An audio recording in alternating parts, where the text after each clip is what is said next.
Ladies and gentlemen, boys and girls, live from New York, welcome to Brett's Guest, starring the 2829 Brilliance Band.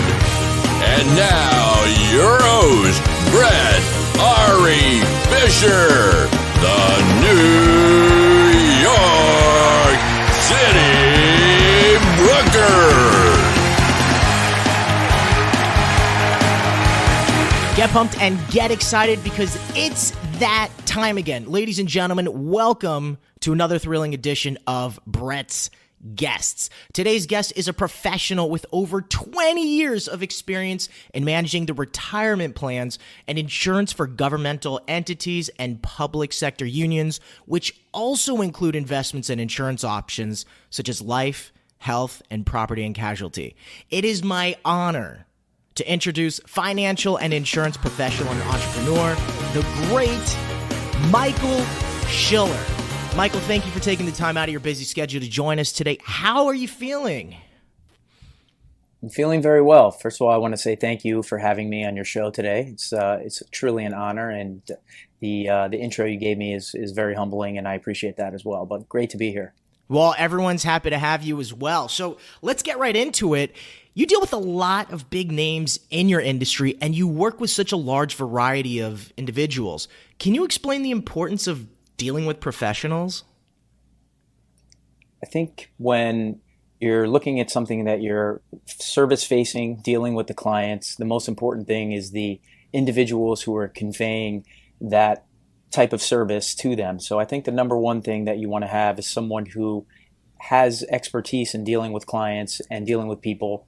And from there, the learned skills, could come later. But I think it's really is, first of all, build the personality of the person to know that they're going to be helpful to your clients. Oh, that's great. And I'm sure it can be challenging trying to see who could be a good fit for some of your products. How do you connect with the correct professionals? I think obviously going back to what I said before is, finding the right person or personality for that particular industry. But I think the other thing is really just the person's willingness and expertise towards certain different types of products or types of services. So I think once I've analyzed the person as a whole, then I try to fit where I think that their personality might go towards. That's great. That's great. And I know we've talked about it before, but giving back to others is extremely important to you and who you are as a person. What do you do specifically to help strengthen the community? I think first and foremost is looking at support for small business and entrepreneurs who are, operating in your communities or neighborhoods and, helping to, focus some of your purchases or services to those individuals and helping them continue to grow to keep the community obviously vibrant, but at the same time eclectic and, different types of, non-commercialized type of business. But aside from that, utilizing the service, that we're in and, the monies that we're making, obviously sharing back in the community for those that obviously can't help themselves in certain ways or just need to get to a certain level. So I think giving to people directly is more important than maybe donating money to larger organizations. That's great. And I think that's something that a lot of us don't necessarily think about every day. So I appreciate your insight with that. As someone who's been in real estate for over 12 years here in New York City, I'm curious, how can you help with property and casualty insurance needs? Well, that's a great question. And I think that, obviously in your expertise in 12 years in the business, which is amazing, in a market like New York City, being very competitive, I think the thing is that New York City specifically has a lot of nuances. And we know this across the board, but specifically in real estate, there's different types of properties that an individual can buy on a residential level that will be different depending on what you're doing. And I think the three main ones that people, tend to have is obviously if someone's buying a complete building or a house for themselves, which is obviously a lower percentage, but still something that happens. But the two more common ones would be the condo and the co-op. So I think that first of all, knowing what types of insurance you have to get and doing this, especially when you're in the purchasing phase, these are informations you can get from the person you're buying from. So if it's obviously an individual home, they can provide you with what they're going to be needing. And obviously, if you're buying in a condo and a co-op, you're going to have to follow the rules of those entities, whatever they require, but also knowing that they have to hold their own policy because they own common areas. So it's really between the condo and the co-op, it gets more specific, and you have to look at that because there's the way that they insure the property. So basically, not getting too specific, you want to break it down to one of those three, but then learning, what you need and making sure you have those right coverages. That's great. And I know you could easily talk about this for hours, but could you go in a little bit more detail about what the different types of insurance needed for different home purchases in New York City are? Like, for example, if it's a co-op, if it's a condo, if it's a single family or multifamily? Yeah, sure. So when you have a single family home or a multifamily, you're now looking at the part where you're not only insuring the home itself, but you're insuring property. If you have any, obviously it could be, in front of the house, you could have a yard. So you have to do that to the street. Basically, you're insuring now. If you have something in the case of, let's say, a condo, you have to just insure from the walls in. So like where the sheetrock or the plaster wall will end, inside. So anything there that's not a permanent structure. So anything you have there. So the building required to do the other land. So really those are the specifics. The co-op, which comes in between, is similar to the condo, but in the fact that the person is also insuring a portion of the building because they own collectively with their, other members of the co-op. Right. Now, Michael, I heard that at one point you had to step in while there was a very heated debate going on during a government public meeting. Can you go into detail on what happened exactly?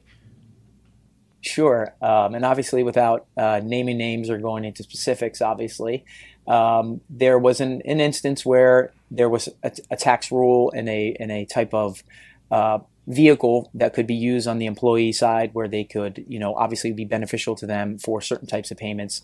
And unfortunately, the people who were debating in the government realm had information that was incorrect. So they were really arguing over something that was actually an incorrect point. Luckily, I was able to come in and kind of calm the room down because it did kind of get to a pretty heated level that, we don't want to see a normal meeting get to. But I get to see some interesting and crazy things being involved in government and unions, but I mean, I think it's a great thing because you get to get involved and see on a local level how our country really operates. Must have been pretty cool to be involved in something like that. Everyone in New York City loves food, but you have an interest in it in another way. Is that correct? Yes, it is actually, and I'm glad you brought that up because obviously New York being a culinary giant for restaurants and places that you can go get food, there's obviously the aspect that you look at as, what goes on behind wherever the kitchen is and who's running these restaurants and who owns them and the individuals involved. So I have the pleasure of being connected to the James Beard Foundation, which is known for obviously giving awards to chefs and to restaurants and things of that nature, which is obviously a beautiful thing. But it also has many programs that support, the staff and the up and coming and chefs and helping them get grants. So I think it's really important because obviously we all love the food. We all love going to a restaurant. We all know that. But there's a machine that runs it, and those machine are people. So I think for me, I am drawn to it in that regard is, I enjoy the restaurants and I also salute them for winning these awards. But for me, the focus comes from, supporting the individuals that run it. And obviously looking at something after what happened in COVID, we had a scenario where we really get to see, oh, these are the people who are running our city, and running the way that we eat. So I think that that's a beautiful thing that focus had to come, obviously in a negative manner, but now going towards a positive. So I think it's a great thing to look at and, for people in general. Yeah, that's amazing. We appreciate all that you're doing because I would love to learn more about the organization, just different things that you're working on. And I think everyone else would too. And speaking of that, thank you. I always like asking this question to close things out because there's a great chance that you've been inspired by many other people during your career and that there are many people that you have inspired yourself. So if you could give one piece of advice to a client or maybe someone wanting to get into your industry, what would that be? I think that's a great question. And I think it really makes you dig deep to look at, what is the reason that anyone gets into a certain type of business and what the outlying, background to why you might be gravitating towards a certain industry or type of service. And I think the number one is if you have a deep-rooted feeling of, I want to provide a service, I want to help individuals or help businesses grow or whatever it may be, shifting that to saying, okay, where do I want to provide that level? So it's like choosing, whether it's financial or insurance or services such as cleaning or, construction even, or things of that nature where, okay, I want to provide that service to help these individuals get the products that they're looking for, but also someone that they trust and look to. So I think to circle that into one thing is that a person who wants to get into any type of industry like that I've worked with in the past, the number one thing past, obviously knowing that you want to provide it is gravitate to things that you can, think that you like, but also the rest of it is a learned skill. So you can just learn, you become better at it, and then you're providing a service, but now you are also an expert. Well, thank you for that very insightful advice. And I'm sure a lot of people can listen to that and hopefully they'll be able to reach out to you if they do have additional questions. But unfortunately, that's all the time we have on today's edition of Brett's Guests. I hope you had as much fun as I had. Thank you, Michael. I really enjoyed getting to chat with you. And thank you, friends. If you have any questions for Michael, or maybe you can get a little bit more advice from him, please reach him at michael@schiller.com. And if you have any suggestions on what our next video should be, or if you'd like to be on Brett's Guests, please feel free to reach me at brett@thenewyorkcitybroker.com. Also, don't forget to like, share, and subscribe to both Michael Schiller and myself so that you, your friends, and your family members can get all the best relevant content. I'm Brett Ari Fischer, the New York City Broker. Have a great day.